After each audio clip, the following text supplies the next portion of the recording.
والسلام على رسول الأمين وعلى آله وصحبه أجمعين والعاقبة للمتقين رب اشرح لي صدري ويسر لي أمري واحلل عقدة من لساني يفقهوا قولي.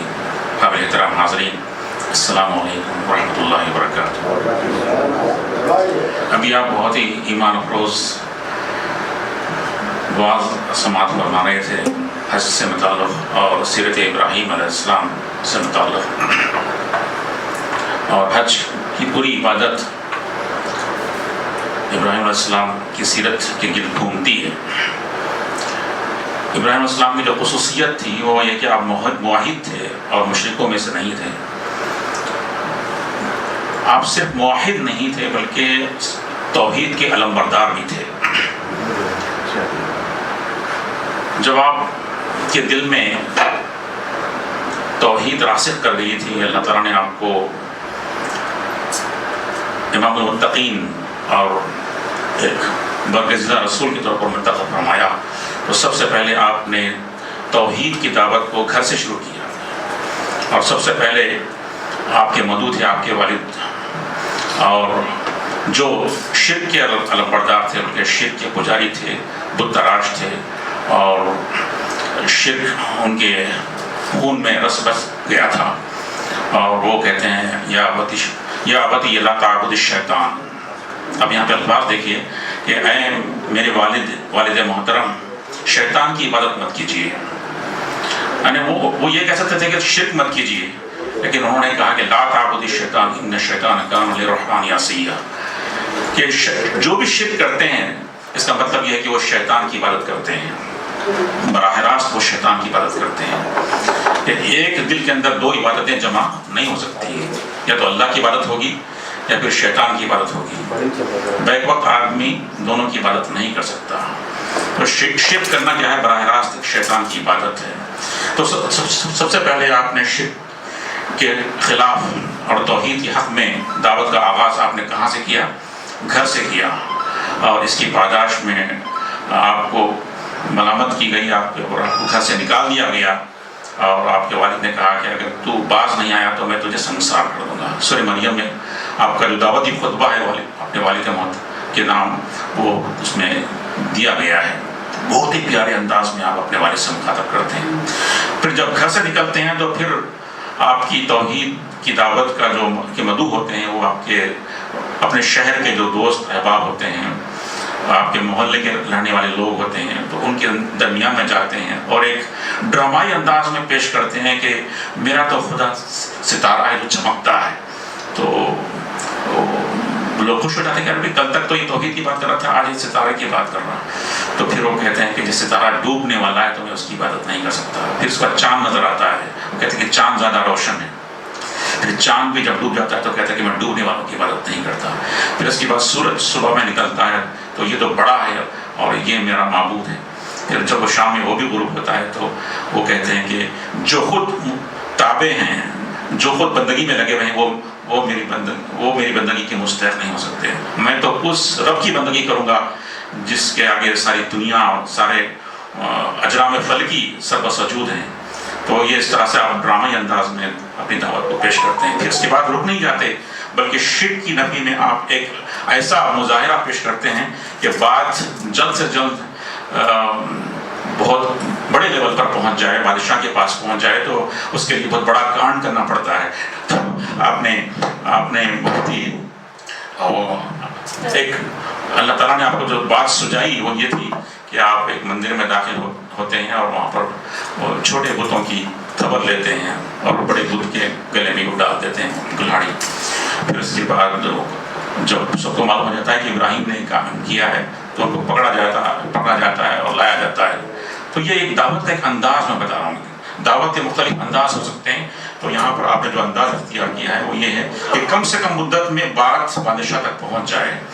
تو یہ آپ کی ایک کاوش تھی، تو لہذا وہ بادشاہ کے حضور حاضری ہوتی ہے اور وہاں پر کہا جاتا ہے کہ تم کس کی عبادت کرتے ہو؟ وہ کہتے ہیں کہ میں تو اس رب کی عبادت کرتا ہوں جو زندگی اور موت دیتا ہے۔ تو اس نے دو قیدیوں کو بلایا، اس میں سے ایک کو ختم کر دیا اور کہا کہ میرے ہاتھ میں بھی اختیار ہے کہ میں کسی کو جیتا رہنے دوں یا مار دوں۔ تو آپ ایک ایسا جملہ کہتے ہیں جو جو داوری ڈیبیٹس میں شاید پوری انسانی تاریخ کے اندر ایسا ڈیبیٹ آپ کو دیکھنے میں نہیں ملتا. آپ کہتے ہیں کہ میرا رب وہ ہے جو سورج کو مشرق سے نکالتا ہے اور مغرب میں اس کو ڈبو دیتا ہے. تو اگر واقعی رب ہے تو مغرب سے سورج کو نکال کر دکھا دے. تو اس پر وہ مبہوت ہو جاتا ہے, اسپیچلیس ہو جاتا ہے. اور پھر عام ہوتا ہے کہ دنیا کے اندر جتنے بھی ٹیرنٹس ہوتے ہیں, جتنے بھی مستقبر ہوتے ہیں, تکبر کرنے والے جو بادشاہ ہوتے ہیں, جب دلیل کی دنیا کے اندر, دلیل کے میدان میں ان کو شکست ہوتی ہے تو پھر وہ جبر کا اور تشدد کا اور خوف کا وہ ماحول پیدا کر کے ڈرانے کی کوشش کرتے ہیں. تو ابراہیم علیہ السلام وہاں پر ثابت قدمی سے کہتے ہیں کہ حسبنا اللہ ونعم الوکیل. اور جب ان کو آگ میں ڈالا جاتا ہے تو یہ سب سے پہلی آزمائش ہوتی ہے کہ انہوں نے اپنی جان کی قربانی پیش کی.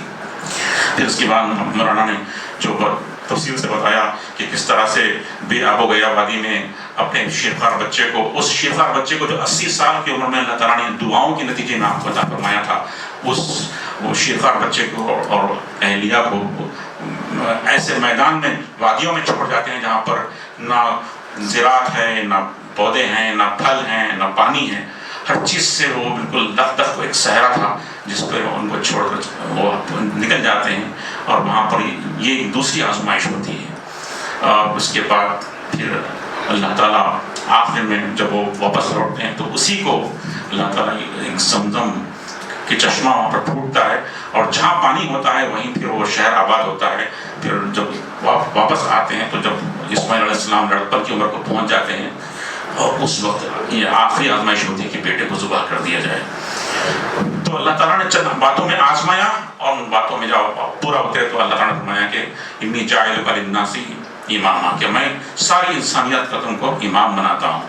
تو اگر تھوڑی دیر کے لیے تصور کیجئے کہ ابراہیم علیہ السلام اگر عراق میں اپنے گھر میں اگر توحید کی امانت کو اپنے سینوں میں لے کر وہیں رہ جاتے اور دعوت اللہ کا کام انجام نہیں دیتے تو آپ کی ساری زندگی عراق میں گزرتی, آپ کو جلا وطنی کی زندگی گزارنے کی نوبت نہیں آتی. یہ دعوت ہی ایک ایسا فریضہ ہے جو انسان کو اوپر اٹھاتا ہے. آپ امام المتقین اور امام الناس کیسے بنے؟ دعوت اللہ کا فریضہ انجام دینے کے سلسلے میں آپ کو جو جن آزمائشوں سے آپ کو گزرنا پڑا وہ آزمائشیں آپ کو اوپر اٹھاتی چلی گئیں. ایک سے بڑھ کر ایک آزمائش آپ کو آتی چلی گئی اور آپ کے درجات بلند ہوتے چلے گئے یہاں تک کہ آپ ابو الانبیاء کا آپ نے لقب حاصل کیا. آج امت مسلمہ کے بارے میں ہم سوچتے ہیں اور اکثر بچپن سے میرے ذہن میں یہ خیال آتا تھا کہ اللہ اقبال کا جو شعر ہے کہ رحمتیں ہیں تیری اغیار کے کاشانوں پر, بجلی گرتی ہے تو بیچارے مسلمانوں پر. تو یہ اکثر یہ شعر ایک شکوہ میں جو علامہ اقبال نے پیش فرمایا تھا وہ اکثر ہمارے ذہن کے ترتاز پر آ جاتا ہے سوال کہ آخر اللہ تعالیٰ نے یہ مسلمانوں کو آزمائش میں کیوں ڈالا. آج دیکھیں مغرب کی جو تہذیب ہے, مغرب کے جو لوگ ہیں انتہائی بدترین اخلاقی پستی میں گر چکے ہیں. ٹیکنالوجی میں تو وہ تو سب سے آگے ترقی پر پہنچے ہوئے ہیں لیکن اخلاقی لحاظ سے آج کا جو دور ہے وہ دور سب سے پستی کا دور ہے. انسان شاید اس سے پہلے اتنی پستی پر نہیں گزرا ہے. اتنی مبارک محفل میں وہ الفاظ بھی میں ادا کرنا میں مناسب نہیں سمجھتا. آپ لوگ سب جانتے ہیں کہ کس قدر اخلاقی پستی کا وہ شکار ہے کہ ہم اس کو جو ہمارے تصور سے ماورا ہے. آج سے 50 سال پہلے اس کا ہم تصور نہیں کر سکتے تھے, ایسی اخلاقی برائیوں میں مبتلا ہیں. لیکن اس کے باوجود اللہ تعالیٰ ان کو سزا نہیں دے رہا ہے, وہ بڑے خوشحال ہیں. اور بجلی گرتی ہے تو مسلمانوں پر بڑی آزمائشیں ہمیں دیکھنے کو ملتی ہے. جہاں مسلمان اکثریت میں ہیں وہاں پر ایک سے بڑھ کے ظالم سے ظالم حکمرانوں کو اوپر مسلط کر دیا گیا ہے اور وہ مغربی سامراج کے وہ پٹھو بنے ہوئے ہیں اور سارے جو وسائل ہیں انسانی جو وسائل اللہ تعالیٰ نے دیے ہیں نعمتوں کی صورت میں وہ اغیار لوٹ کر لے جا رہے ہیں. اور جہاں مسلمان اقلیت میں ہیں وہاں ظالم اکثریت کو ان پر مسلط کر دیا گیا ہے اور ان کا ایک ہی ایجنڈا ہے اور وہ ہے اسلام اور مسلم دشمنی. حالانکہ ضرورت نہیں تھی کہ وہ اسلام اور مسلم دشمنی کے ایجنڈے کو اختیار کریں, کوئی اور ایجنڈے کو بھی اختیار کر سکتے تھے اور ملک ترقی کی راہ پر چل پڑ سکتا تھا. لیکن کیا وجہ ہے کہ انہوں نے صرف اسی ایجنڈے کو اختیار کیا ہے کہ وہ اسلام سے اور مسلمانوں سے دشمنی کریں. تو اس کے پیچھے اگر آپ غور کریں اور قرآن کا مطالعہ کریں تو آپ کو یہ محسوس ہوگا کہ اللہ تعالیٰ نے ہم پر بہت بڑی ذمہ داری ڈالی ہے۔ اللہ تعالیٰ نے سب سے پہلے تو ہم کو انسان بنایا ہے۔ انسان ہونے کا جو پریویلیج ہے اس کے نتیجے میں اللہ تعالیٰ نے ہم پر ایک فریضہ عائد کیا ہے، وہ فریضہ ہے عبادت کا، کہ ہم اللہ تعالیٰ کی ذات کو پہچانیں، اس کی معرفت حاصل کریں اور پھر اس کی اطاعت اختیار کریں۔ اسی کا نام عبادت ہے، اسی کے لیے انسان کو پیدا کیا ہے۔ لیکن اللہ تعالیٰ نے اور ایکسٹرا پریویلیج ہم کو دیا ہے۔ انسان ہونے کا پریویلیج تو ہم کو حاصل ہے، لیکن ایک ایکسٹرا پریویلیج بھی ہم کو حاصل ہوا ہے، ایکسٹرا اعزاز۔ اور وہ اعزاز کیا ہے کہ اللہ تعالیٰ نے ہم کو امت مسلمہ میں پیدا فرمایا ہے۔ امت مسلمہ میں پیدا ہونا ایک بہت بڑی اعزاز کی بات ہے۔ جتنا اعزاز حاصل ہوگا اتنا ہی ذمہ داری بڑھے گی۔ تو جہاں انسان ہونے کی حیثیت سے ہم پر عبادت فرض ہے، اسی طرح سے امت مسلمہ کے فرد ہونے کی حیثیت سے جو کو ایکسٹرا پریویلیج حاصل ہوا ہے، اس کے ضمن میں جو فریضہ ہم پر عائد ہوتا ہے وہ یہ ہے کہ ساری انسانیت کو ہم ہدایت کی روشنی سے روبرو کریں، ہمکنار کریں۔ اللہ تعالیٰ کی جو ہدایت ہمارے پاس موجود ہے اس کو دوسروں تک پہنچائیں، اس کی روشنی کو دوسروں تک پہنچائیں۔ یہ بہت بڑی ذمہ داری تھی۔ جیسے ابراہیم علیہ السلام نے اپنی ذمہ داری کو محسوس کیا کہ توحید صرف ان کے دل کی صداقت نہیں تھی، بلکہ وہ ان کے دل کی وہ ایک امانت کے طور پر انہوں نے اس کو لیا، اور اس امانت کو دوسروں تک پہنچانے کے لیے جب وہ عراق سے نکلے تو انہوں نے 3 سینٹرز قائم کیے۔ پہلا سینٹر حجاز میں، دوسرا سینٹر اردن میں، اور تیسرا سینٹر فلسطین میں۔ توحید کے 3 مراکز قائم کر کے وہ مسلسل دعوت اللہ کی ضمن میں اپنی زندگی گزارتے رہے۔ تو دعوت اللہ ایک بڑا امپورٹنٹ فریضہ ہے جو امت مسلمہ پر عائد کیا گیا ہے، اور یہ مقصد وجود ہے۔ مقصد وجود کا مطلب یہ ہے کہ اگر ایک بلب چل رہا ہے، اگر کسی دن اگر یہ فیوز ہو جائے تو اس کو کیا کرتے ہیں ہم لوگ؟ اس کو ریپلیس کیا جاتا ہے۔ اسی لیے اللہ تعالیٰ نے فرمایا کہ وَإِن تَتَوَلَّوْا يَسْتَبْدِلْ قَوْمًا غَيْرَكُمْ ثُمَّ لَا يَكُونُوا أَمْثَالَكُمْ۔ اگر تم اپنی ذمہ داری سے منہ موڑو گے تو پھر اللہ تعالیٰ کسی اور قوم کو لے آئے گا اور تم جیسے نہیں ہوں گے۔ یعنی وہ جو دوسری لائٹ آئے گی وہ پہلے کی جیسی نہیں رہے گی، وہ فیوز نہیں ہوگی بلکہ وہ یوز کے قابل رہے گی۔ وہ تو امت مسلمہ بھی اگر اپنے مقصد وجود کو فراموش کر دے تو پھر اس بات کا امکان ہے کہ اللہ تعالیٰ ہمیں ریپلیس کر دے، اور ریپلیسمنٹ ایک آسانی سے نہیں ہو سکتا، بلکہ ایک تشدد کے بعد، ایک جینوسائیڈ کے بعد بھی ہو سکتا ہے۔ اللہ تعالیٰ ایسا نہ کرے۔ کہ دیکھیں ہم اس وقت دنیا کے اندر روشنی کے امین اس وقت مسلمان ہیں۔ دیکھیں دنیا کے جتنے بھی اقوام ہیں وہ ایک تاریکی سے دوسری تاریکی، دوسری تاریکی سے تیسری تاریکی، تیسری سے چوتھی تاریکی کے اندر مسلسل اسی کے اندر چکر کاٹتے رہیں گے قیامت تک، کیونکہ ہدایت کا صرف ایک منبع اور ذریعہ ہے، وہ ہے قرآن۔ جب تک کہ قرآن سے ان کو ہدایت نہ ملے دنیا کی کوئی روشنی ان کو روشنی پہنچا نہیں سکتی، ان کو ہدایت نہیں دے سکتی۔ وہ اور مزید تاریکیوں کے اندر وہ رہیں گے۔ وہ تو اس وقت دنیا کو تاریکیوں سے نکال کر روشنی کی طرف لانے کی ذمہ داری صرف اور صرف مسلمانوں کی ہے، اور اس ذمہ داری کو اگر ہم نہ پورا کریں تو یہ ہو سکتا ہے کہ جب ہم لوگوں کی آخرت برباد کریں گے تو پھر اللہ تعالیٰ ان کو ہماری دنیا برباد کرنے پر لگا دے گا۔ اگر ہم ان کی آخرت سنوارنے کے کام پر جو مامور ہیں اس ذمہ داری کو ہم نے ادا نہیں کیا تو عین ممکن ہے کہ اللہ تعالیٰ ان کو ہمارے پیچھے لگا دے گا اور ہماری دنیا برباد کر کے رہیں گے اور ہماری نسلوں کو بھی بگاڑ کر رہیں گے۔ یہ بہت ہی نازک مقام ہے، اور اس ذمہ داری کو ادا کرنے کے لیے اللہ تعالیٰ نے ہمیں قوم سے اٹھا کر ایک امت بنایا ہے۔ امت اور قوم میں بڑا فرق ہوتا ہے میرے بھائیوں۔ قوم ایک افراد کا مجموعہ ہوتی ہے جس کے کچھ مقاصد ہوتے ہیں کہ اپنی جان، مال، عزت، آبرو، اپنے مساجد، اپنے مدارس، اپنا پرسنل لا، اپنا تشخص، اپنی تہذیب، اپنا تمدن، اس کی حفاظت میں قوم لگ جاتی ہے۔ لیکن امت ایک بہت اونچی سوچ رکھنے والی ایک افراد کا ایک گروہ ہوتا ہے جس کے پیش نظر دنیا سے لینا مقصد نہیں ہوتا بلکہ دنیا کو دینے والی ہوتی ہے وہ امت۔ امت کے پاس ایک ایسی قیمتی چیز ہوتی ہے جو وہ دنیا کو دینا چاہتی ہے، اور اس چیز کے اندر انسانیت کی دنیاوی اور اخروی فلاح پوشیدہ ہوتی ہے، اور قوم کے پاس صرف لینے کی سوچ ہوتی ہے، صرف وہ ڈیفینڈ کرنا چاہتی ہے، ڈیفینڈ کرنا جانتی ہے قوم، لیکن امت کی جو سوچ ہوتی ہے وہ یہ ہے کہ میرے پاس سب کچھ ہے، وہ سب کچھ ہے جس سے لوگوں کی آخرت بھی بن سکتی ہے اور دنیا بھی بن سکتی ہے۔ آج ہم کو دنیا میں ہم دیکھتے ہیں کہ اس وقت مسلمانوں کی جو اس وقت حالت ہے کہ مسلمانوں کے اندر تین طرح کی، عام طور پہ تین طرح کی سوچ ہوتی ہے۔ ایک ہوتی ہے ذاتی سوچ، انفرادی سوچ۔ انفرادی سوچ کا مطلب یہ ہے کہ آدمی صرف اپنی اور اپنے بچوں کی اور اپنے بہت سے وقت اپنے رشتہ داروں کی خبر گیری کی فکر کرے، اس سے آگے انسان کی سوچ نہ جائے۔ یہ پہلی سوچ ہوتی ہے، ایک خود غرضانہ سوچ۔ اور دوسری سوچ ہوتی ہے قومی سوچ۔ قومی سوچ کا مطلب یہ ہے کہ اپنی قوم کے بارے میں، اس کے ایمپاورمنٹ کے بارے میں سوچنا، اس کی تعلیمی ترقی کے بارے میں سوچنا، اس کی معاشی ترقی کے بارے میں سوچنا، یہ ہوتی قومی سوچ۔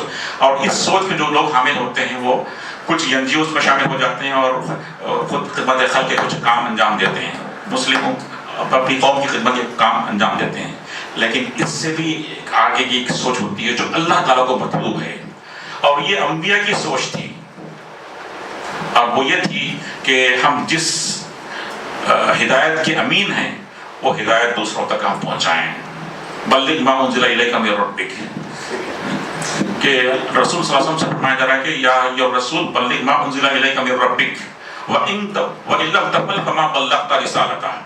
اگر آپ سارے دوسرے کام کریں لیکن یہ کام اگر نہ کریں، رسول سے خطاب کر کے اللہ تعالیٰ فرما رہے ہیں کہ دوسرے اگر کام اگر کر رہے ہیں آپ، لوگوں کی خدمت اور لوگوں کی تیمارداری اور مختلف جو دوسرے کام اگر کرتے ہیں، اگر یہ کام میں اگر غفلت برتی جائے تو اس کا مطلب یہ کہ آپ نے اپنی ڈیوٹی کو انجام نہیں دیا ہے۔ اب جب ہم کسی بھی جگہ پہ جاب کرتے ہیں تو ایک پرائمری ریسپانسبلٹی ہوتی ہے اور ایک سیکنڈری ریسپانسبلٹی ہوتی ہے۔ اگر ہم سیکنڈری ریسپانسبلٹی کو اختیار کر کے اگر پرائمری کو اگر بھول جائیں تو اس کا مطلب یہ ہے کہ ہم اس جاب کے اسائنمنٹ کو پورا نہیں کر رہے ہیں اور ہم کو وہاں سے نکال دیا جائے گا۔ تو اسی لیے اللہ تعالیٰ بڑے وارننگ کے انداز میں رسول اللہ صلی اللہ علیہ وسلم کو خطاب کر کے فرمانے کہ وَإِن لَّمْ تَفْعَلْ فَمَا بَلَّغْتَ رِسَالَتَهُ وَاللَّهُ يَعْصِمُكَ مِنَ النَّاسِ۔ رسول اللہ صلی اللہ علیہ وسلم کو، صحابہ کرام کو فکر تھی کہ کہیں آپ کی جان کو کوئی نقصان نہ پہنچائے، تو آپ کے گھر کے اطراف وہ پہرا دیتے تھے اور آپ کی سیکورٹی کا انتظام کرتے تھے۔ لیکن جب یہ آیت نازل ہوئی وَاللَّهُ يَعْصِمُكَ مِنَ النَّاسِ، تو رسول اللہ صلی اللہ علیہ وسلم اپنے گھر سے باہر آتے ہیں اور کہتے ہیں کہ آج کی تاریخ سے میری جان کی کوئی فکر نہ کی جائے، اللہ تعالیٰ میری حفاظت کا ذمہ ہے۔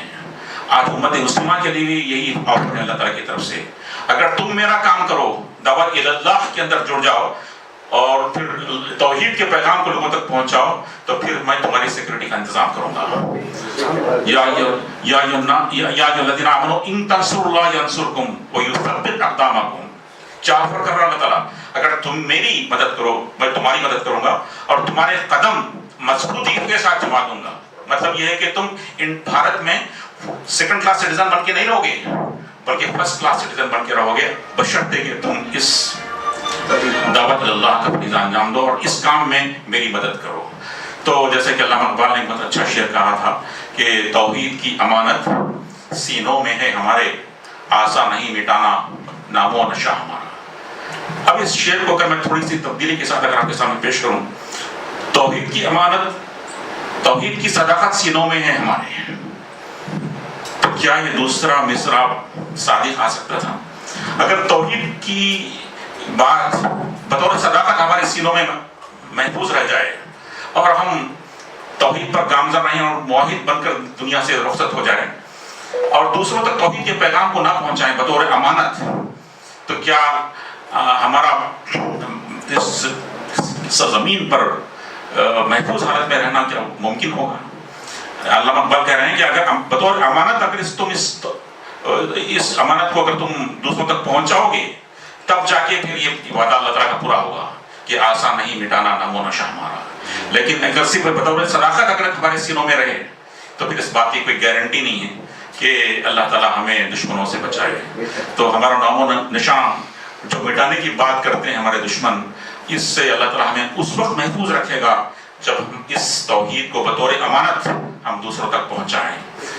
یہ کچھ باتیں تھیں اور یہ بہت بڑی ذمہ داری ہے کہ ہم جس توحید کے ہم امین ہیں وہ ہم اس توحید کے علمبردار بھی بنیں، جیسے کہ ابراہیم علیہ السلام علمبردار بنے تھے، اور اسی بات کو اللہ تعالیٰ نے فرمایا، اور یہی سب سے بڑی سنت تھی آپ کی اسی سنت کو ادا کرنے کے لیے آپ خاک چھانتے رہے اور ملک کے ملک دورے کرتے رہے اور اس زمانے کی سفر کی صعوبتوں کو برداشت کرتے رہے، اور اسی بات کو اللہ تعالیٰ نے فرمایا کہ قُلْ هَٰذِهِ سَبِيلِي أَدْعُو إِلَى اللَّهِ قُلْ هَٰذِهِ سَبِيلِي، کہو کہ یہ میرا راستہ ہے، یہ میری سنت ہے۔ کیا سنت ہے؟ أَدْعُو إِلَى اللَّهِ، میں اللہ کی طرف بلاتا ہوں، عَلَىٰ بَصِيرَةٍ، بالکل بصیرت کی روشنی میں اس راستے کو دیکھتے ہوئے، انا ومن اتبعنی، میں اور میرے رسول، میرے اصحاب۔ تو چنانچہ ہم دیکھتے ہیں کہ رسول اللہ صلی اللہ علیہ وسلم کے بعد صحابہ کرام صرف مدینے میں گنبد خضرا کے اطراف وہ وہاں پر بسے نہیں، بلکہ وہ دعوت اللہ کی خاطر اپنے وطن کو چھوڑا اور دور دراز مقامات پر وہ گئے اور اللہ تعالیٰ کے پیغام کو پہنچایا، جس کے نتیجے میں آج ہم مسلمان ہیں۔ تو یہ بہت بڑی امانت ہے، بہت بڑی ذمہ داری ہے، اور اسی بات پر ہمارا وجود اس وقت ٹھہرا ہوا ہے، ہمارا وجود باقی ہے۔ اسی امانت کے ساتھ ہم کیا سلوک کرتے ہیں اس سوال کے اوپر۔ اسی لیے اللہ تعالیٰ نے فرمایا کہ قرآن کی جو امانت ہے، اس کے ذریعے سے اس کو ادا کرنے کی صورت میں اللہ تعالیٰ قوموں کو عروج عطا کرتا ہے، اور اس کو فراموش کرنے کے نتیجے میں اللہ تعالیٰ قوموں کو زوال عطا نصیب کرتا ہے۔ ان اللہ یرفع بہذا الکتاب اقواما ویدع بہ آخرین، کہ اللہ تعالیٰ اس قرآن کی امانت کو اگر ہم اس کو حق ادا کریں گے تو اللہ تعالیٰ آج بھی ہمیں عروج عطا کرے گا۔ قرآن میں وہ تاثیر ہے میرے دوستو، چاہے امت مسلمہ کتنی ہی نچلی سطح پر پہنچ جائے، لیکن قرآن کے اندر ابھی بھی وہ تاثیر ہے، وہ قوت ہے جو ہمیں اونچا اٹھا سکتی ہے، ہمیں سرفراز کر سکتی ہے، اور ہمیں مقام امامت پر، ہمیں قیادت پر پہنچا سکتی ہے۔ آج بھی ہم قوموں کی امامت کر سکتے ہیں بشرطے کہ ہم قرآن کو لے کر اٹھیں۔ قرآن میں وہ تاثیر تھی کہ جیسے کہ ایک شاعر نے کہا کہ تہذیب کی شب میں روشن کی اونٹوں کے چرانے والوں نے۔ کیا تھا ریگستان کے اندر؟ ایک رسول اللہ صلی اللہ علیہ وسلم کی شخصیت تھی، اور آپ کے قلب پر اترا وہ کلام تھا، اس کلام کی تاثیر تھی کہ اونٹوں کے چرانے والوں نے دنیا کو لیڈ کیا اور دنیا کے بڑے حصے پر انہوں نے حکمرانی کی۔ آخرت کا تو اجر وہ بالکل اجر ہے، لیکن دنیا میں اللہ کی اس بار امانت کو سنبھالنے کا جو اجر ہے وہ یہ ہے کہ اللہ تعالیٰ ہمیں قیادت اور سیادت کے اور عزت اور نصرت کے وہ مقام پر ہمیں فائز کرے گا۔ اللہ تعالیٰ سے ہم دعا کرتے ہیں کہ اللہ تعالیٰ ہمیں اس بات کا مصداق بنائے کہ ہم اللہ تعالیٰ کے اس قرآن کے داعی بن کر اٹھیں اور توحید کے علمبردار بن کر اٹھیں، اور جہاں جہاں شرک کو دیکھیں وہاں پر اس کی نفی کرنے کی ہم کوشش کریں، اور سیرت ابراہیم اور سیرت رسول اللہ صلی اللہ علیہ وسلم جس کا اسوہ اختیار کرنے کا اللہ تعالیٰ نے قرآن میں ہمیں حکم دیا ہے، اس اسوے کے ہم امین بنیں۔ وآخر دعوانا ان الحمد للہ رب العالمین۔